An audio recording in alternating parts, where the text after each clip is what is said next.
Good morning students. Hindi Acharya channel की ओर से मैं सुनीता वर्मा आप सभी का स्वागत करती हूँ। आपकी परीक्षा को ध्यान में रखते हुए मैंने आपके लिए जो सीरीज़ स्टार्ट की है एग्ज़ाम स्पेशल, उसी के तहत आज मैं आपके लिए अगला वीडियो लेकर के आई हूँ, जिसमें मैं आपको आज का टॉपिक पढ़ाऊँगी अलंकार। अब अलंकार जो है, इससे संबंधित जितने भी प्रश्न बनते हैं, चाहे वो पारिभाषिक हो, अर्थ से संबंधित हो या उदाहरण हो, वो सभी क्वेश्चंस जो है वो मैंने इस वीडियो में शामिल किए हैं। और इस वीडियो के माध्यम से मैंने उन सभी प्रश्न को शामिल करके आपको ज़्यादा से ज़्यादा जितना मैटर हो सकता है उपलब्ध कराया है। और मैं उम्मीद करती हूँ कि सभी प्रश्न जो आपसे पूछे जाएंगे एग्ज़ाम में, वो इन्हीं प्रश्नों में से पूछे जाएंगे।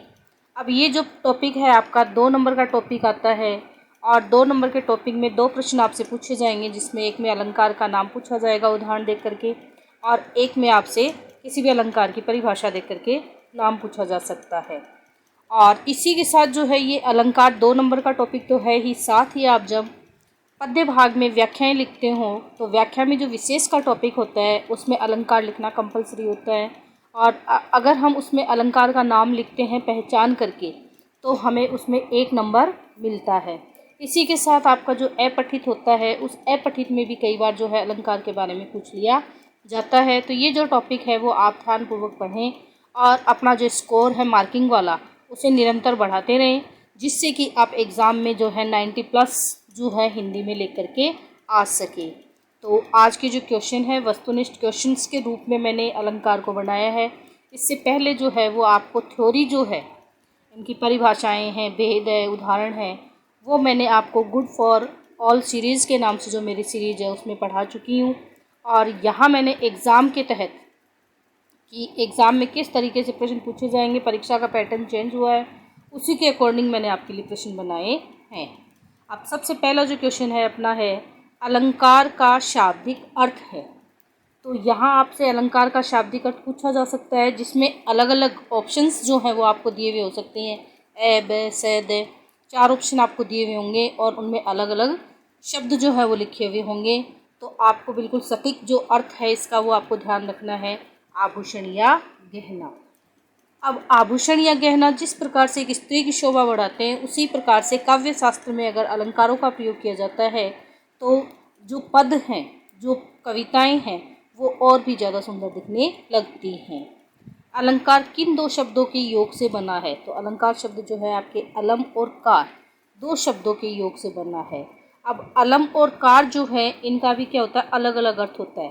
तो अलम का अर्थ होता है शोभा, शोभा यानी सुंदरता। कार का अर्थ होता है करने वाला। तो शोभा करने वाला जो अर्थ है वो अलम और कार का होगा। ये आप अलग अलग इसको देख सकते हो। और शाब्दिक अर्थ अगर अपन को देखना होगा तो आभूषण या गहना होगा। इसी तरीके से किसी भी आचार्य के द्वारा दी हुई परिभाषा जो है वो आपसे पूछी जा सकती है। अब इसमें जो सबसे प्रसिद्ध परिभाषा है, जो ज़्यादातर एग्जाम्स में पूछी जाती है, आचार्य दंडी की है। तो इनकी परिभाषा क्या दी हुई है? काव्य शोभा करान धर्मान प्रच्छते। काव्य की शोभा बढ़ाने वाले धर्म ही अलंकार है। तो ये जो परिभाषा वो संस्कृत में दी हुई है, और आपसे जब पूछी जाती है तब भी ये संस्कृत में दी हुई होगी। तो ये जो परिभाषा है वो आचार्य दंडी की परिभाषा है। ये नाम आपको ध्यान रखना है, यहाँ अलग अलग आचार्यों के नाम दिए हुए हो सकते हैं। और इसका हिंदी अर्थ क्या होगा? काव्य की शोभा बढ़ाने वाले धर्म ही अलंकार हैं।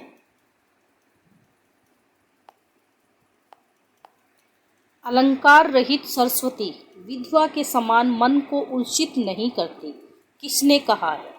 अब मैंने आपसे अभी बताया था कि अलंकार का अर्थ आभूषण या गहना है, वो एक स्त्री की शोभा बढ़ाते हैं। उसी के समान अगर हम काव्य की रचना करते हैं और वहाँ पर अगर अपन ने अलंकारों का प्रयोग नहीं किया है, तो उसे एक विधवा स्त्री के समान बताया गया है, जो मन को प्रसन्नचित नहीं करती है। तो ये जो बात है वो आपके किसने कही है? वेद व्यास जी ने कही है। अलंकार के मुख्यतः कितने भेद हैं? तो अलंकार के मुख्यतः जो भेद हैं वो आपके 3 हैं। अब वो तीनों के नाम क्या क्या हैं? शब्दालंकार, अर्थालंकार और उभयालंकार। तो शब्द पर आधारित जो होगा वो शब्दालंकार होगा, अर्थ पर आधारित जो होगा वो अर्थालंकार होगा, शब्द और अर्थ दोनों जहाँ होंगे वहाँ उभयालंकार होगा। अब यहाँ आपसे इनकी परिभाषाएं भी पूछी जा सकती है। जैसे कि मैंने क्वेश्चन दिया आपको, केवल शब्दों या वर्णों के सुंदर प्रयोग से काव्य का सौंदर्य बढ़ जाने पर उसे कहते हैं। यानी सिर्फ शब्दों और वर्णों के माध्यम से काव्य का सौंदर्य बढ़ रहा है तो वहाँ कौन सा अलंकार होगा? आपका शब्दालंकार होगा। यानी जहाँ शब्दों को महत्व दिया गया है वहाँ शब्दालंकार होगा। जब काव्य में अर्थगत सौंदर्य का समावेश रहता है तो यहाँ किसको महत्व दिया गया है? अर्थ को महत्व दिया गया है। तब वहाँ कौन सा अलंकार होता है? तो वहाँ आपका अर्थालंकार होता है। जहाँ शब्द और अर्थ दोनों ही काव्य का सौंदर्य बढ़ाते हैं उसे क्या कहते हैं? तो यहाँ शब्द और अर्थ दोनों ही काव्य का सौंदर्य बढ़ाते हैं उसे क्या कहेंगे? हम उभयालंकार कहेंगे। तो इस प्रकार से आपके अलंकार की ये क्वेश्चंस हैं जिनमें आपको अलग अलग तरीके से शब्दालंकार, अर्थालंकार बताया गया है। अगला क्वेश्चन है, काव्य की शोभा बढ़ाने वाले तत्वों को क्या कहा जाता है? तो काव्य की शोभा बढ़ाने वाले तत्वों को क्या कहा गया है? आपके अलंकार कहा गया। ये भी एक आपके अलंकार की परिभाषा है। अब इसी तरीके से आपका जो अगला क्वेश्चन है, जहाँ एक या अनेक वर्ण दो या दो से अधिक बार एक ही क्रम में रखे जाते हैं, यानी जहाँ एक या अनेक वर्ण दो या दो से अधिक बार एक ही क्रम में रखे जाते हैं, अर्थात वर्णों की आवृत्ति होती है, भले ही उनमें स्वरों की समानता न हो तो भी। तो क्या होंगे? एक जैसे वर्ण होंगे और वर्णों की क्या होगी? आवृत्ति होगी। आवृत्ति यानी बार बार आना। तो वहाँ आपका कौन सा अलंकार होगा? वहाँ आपका अनुप्रास अलंकार होगा।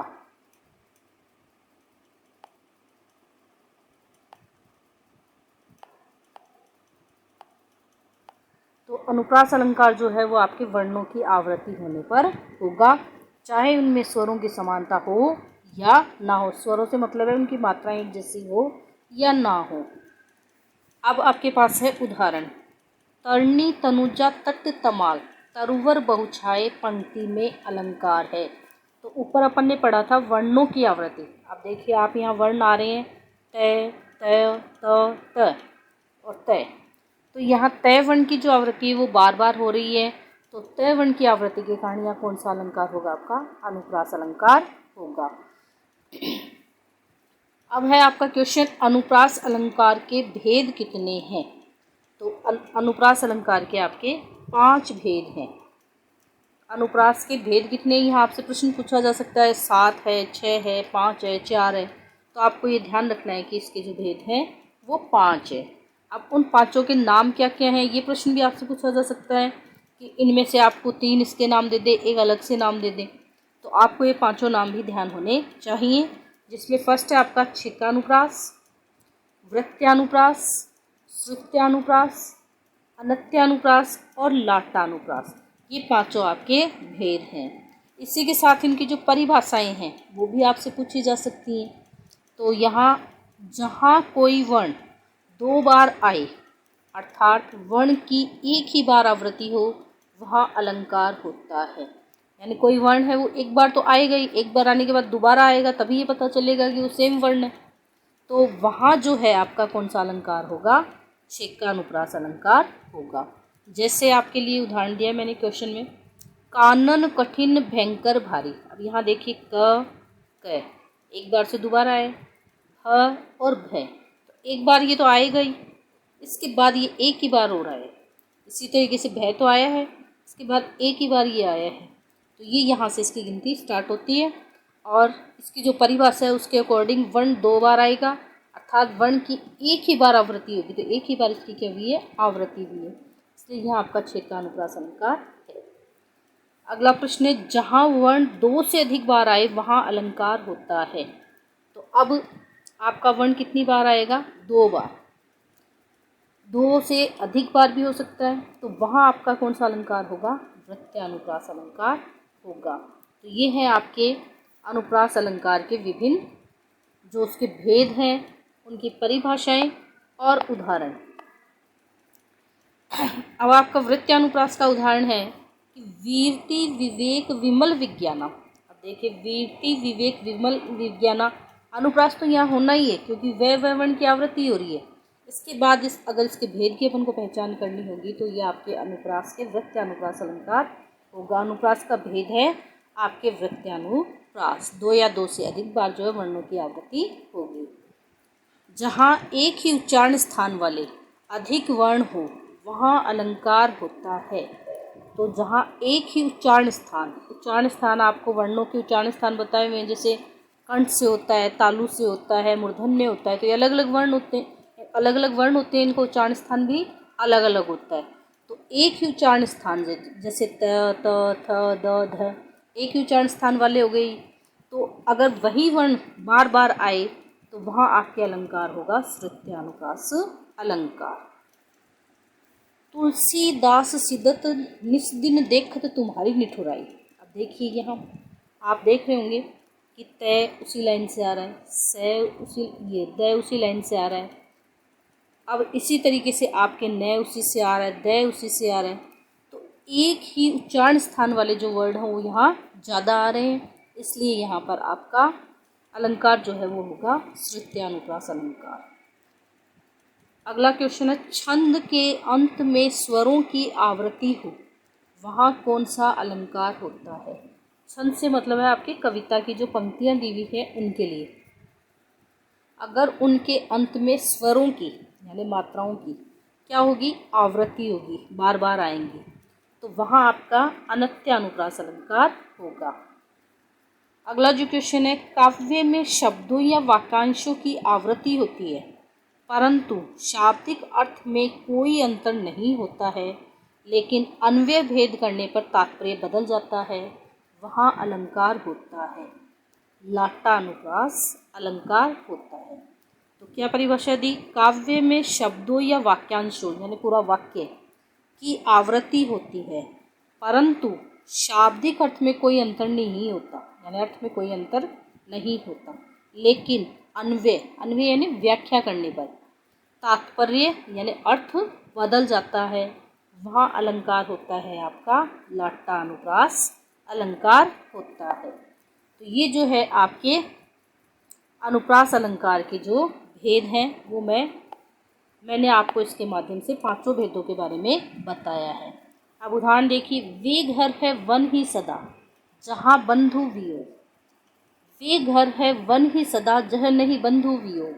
अब यहाँ देखिए, अगर आप देख रहे हो तो एक जैसा सा आपको लग रहा है कि सारा एक जैसा सा ही है, लेकिन यहाँ पर ये नहीं शब्द जो है ये आकर के और इसका अन्वय होने पर, इसकी व्याख्या करने पर ये पता चल रहा है कि आपके लाटानुप्रास अलंकार है और अनुप्रास में भी आपके लाटानुप्रास है, तो ये आप इस भेद का नाम बता सकते हैं।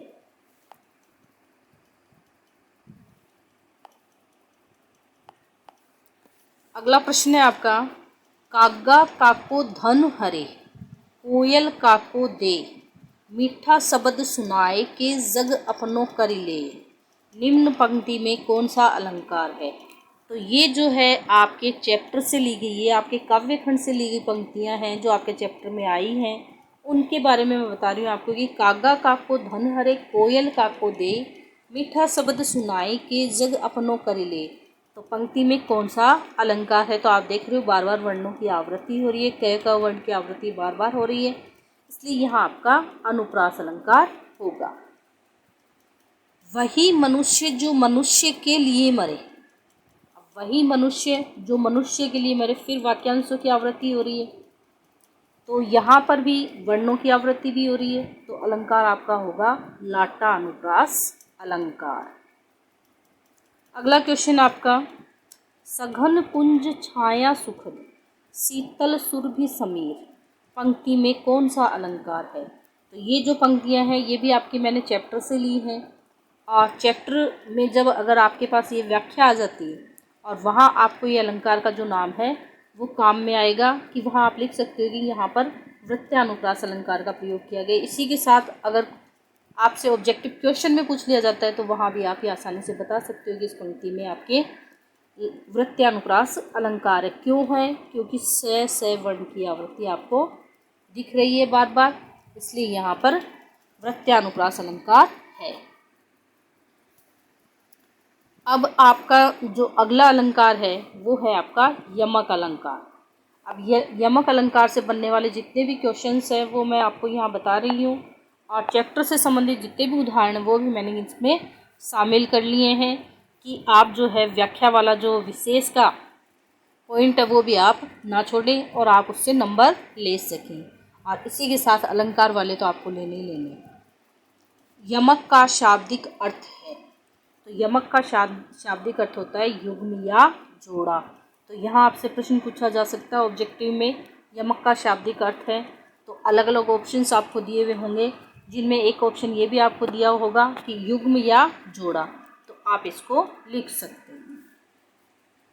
काव्य में कोई शब्द या शब्दांश बार बार आए किंतु प्रत्येक बार उसका अर्थ भिन्न हो, वहाँ अलंकार होता है। यानी काव्य की जो पंक्तियाँ होंगी उसमें शब्द या शब्दांश आएगा और वो बार बार आएगा, किंतु प्रत्येक बार उसका अर्थ भिन्न होगा, वहाँ अलंकार होता है यमक।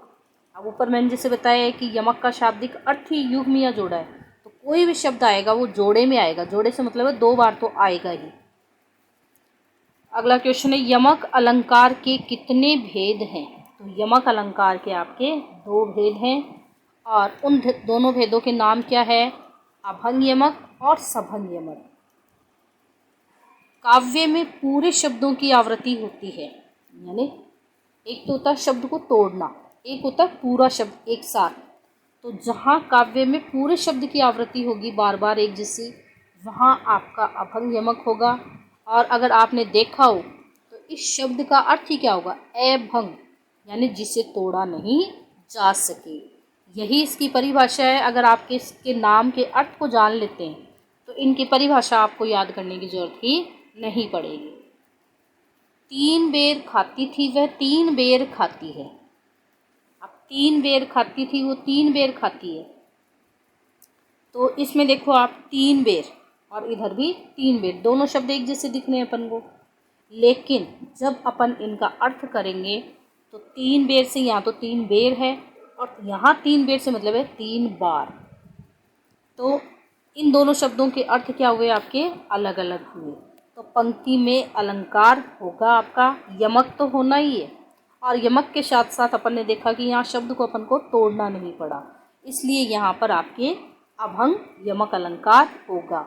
और ये जो पंक्तियाँ हैं ये आपके महाराणा प्रताप की जो कथा है उनमें से ली गई है कि जब उन्हें जंगलों में रहना पड़ा था उनकी स्त्रियों को, तो उस समय की ये बात थी। उस समय कहा गया कि जो 3 बार खाती थी वो अब सिर्फ 3 बेर खा करके जंगलों में काम चला रही है।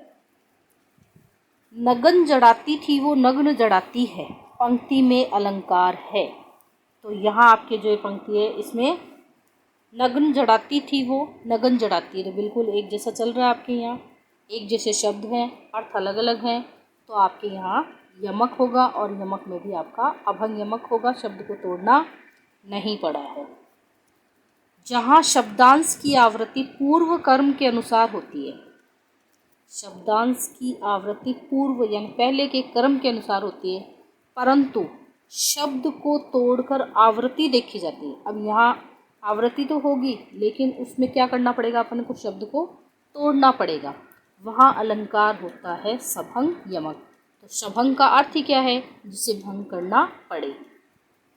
तो अभंग और सभंग यमक के क्या है? 2 भेद हैं। अभंग सभंग अलंकार होगा आपका। उदाहरण देखिए, कुमोदिनी मानस मोदिनी कही, मचलते चलते हो तुम रथा। अब यहाँ देखो कुमोदिनी, कुमोदिनी से अपन को कु हटाना पड़ेगा, तब मोदिनी से मैच करेगा ये शब्दों की आवृत्ति भी। यहाँ देखिए मचलते चलते हो तुम वृथा, तो यहाँ से भी अपन को मैं हटाना पड़ेगा, तब ये शब्द जो है एक जैसे होंगे। यानी शब्द को सभंग करना पड़ा, यानी अपन को तोड़ना पड़ा, और तोड़ने के बाद ही इनका अर्थ जो है वो आएगा। इसलिए यहाँ पर आपका कौन सा अलंकार होगा? यमक होगा, और यमक में भी आपके सभंग यमक अलंकार होगा। अगला क्वेश्चन है, माला फेरत युग गया फिरा न मन का फेर, कर का मन का डारी दे मन का फेर। यहाँ देखो माला फेरत युग गया फिरा न मन का फेर, कर का मन का, तो मन जो शब्द है ये देखिए मन 4 बार आ गया। अब एक बार मन के लिए और दूसरी बार आपके मन का यानी मोती के लिए। तो इस तरीके से अलग अलग आ रहे हैं और तोड़ना पड़ रहा है, यहाँ से इसको अपन को तोड़ना पड़ रहा है, तब जा कर के ये इसके समान होगा। तो जहाँ शब्द को तोड़ना पड़े और उसके बाद उसका अर्थ मिले, तो सबसे पहले तो आपको ये देखना है कि एक जैसे शब्द आ रहे हैं, आवृत्ति हो रही है। आवृत्ति होने के बाद उनका अर्थ अलग अलग है, और अर्थ जानने के लिए अगर शब्द को भंग करना पड़ रहा है, अपन को तोड़ना पड़ रहा है, तो इसका मतलब वहाँ आपका सभंग यमक होगा। यमक तो होगा ही, और यमक के साथ साथ अपन उसको क्या कह देंगे, सभंग यमक। अगला उदाहरण, कनक कनकते सो गुनी मादकता अधिकाय, या खाए बोराए जग वा पाए बोराए। अब देखिए यहाँ दो शब्द आ रहे हैं, जैसे कनक कनक, तो एक कनक का अर्थ सोना, दूसरे का धतूरा।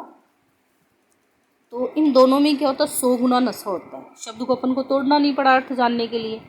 एक को खाने से और एक को पाने से, दोनों में व्यक्ति क्या हो जाता है, पागल हो जाता है।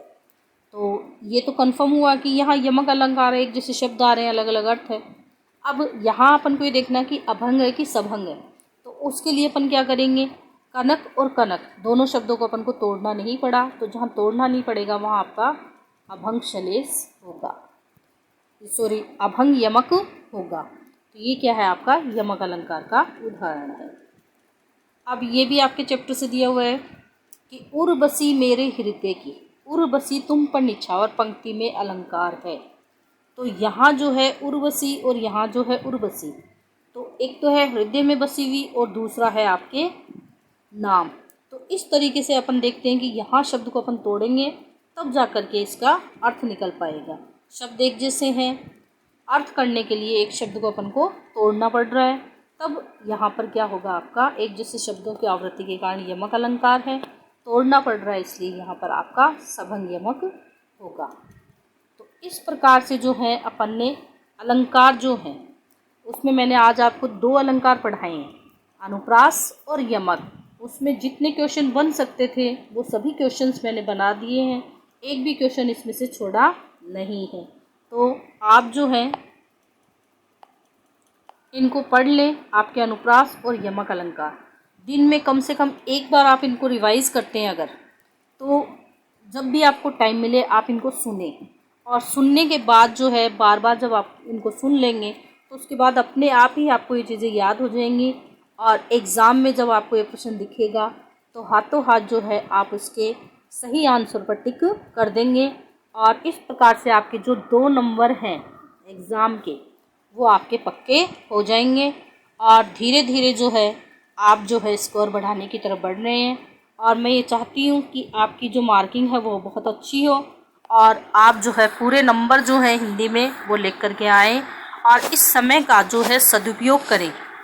सदुपयोग तभी होगा जब अपन किसी भी चीज़ को धीरे धीरे आराम से सीखते जाएंगे। आपकी पढ़ी हुई है, और बार बार कोई भी चीज़ जो है वो अभ्यास मांगती है, रिवीजन मांगती है, और रिवीजन अगर आप करेंगे तब बहुत अच्छे से इनकी तैयारी कर पाएंगे, और आप जो है अपने नंबर बढ़ा पाएंगे। और इस अगला जो इसका भाग है आपके अनुप्रास और यमक मैंने आपको पढ़ा दिया है, और इसके अलावा जो है आपका शलेष और उपमा अलंकार जो है इसके क्वेश्चंस जो है मैं अगले वीडियो में आपके कराऊंगी। और आप जो है निरंतर इन वीडियो को देखते रहें, समय का सदुपयोग करें, अपना ध्यान रखें, घर में रहें, स्वस्थ रहें, और अपनी पढ़ाई जो है वो निरंतर करते रहें। इसी के साथ धन्यवाद।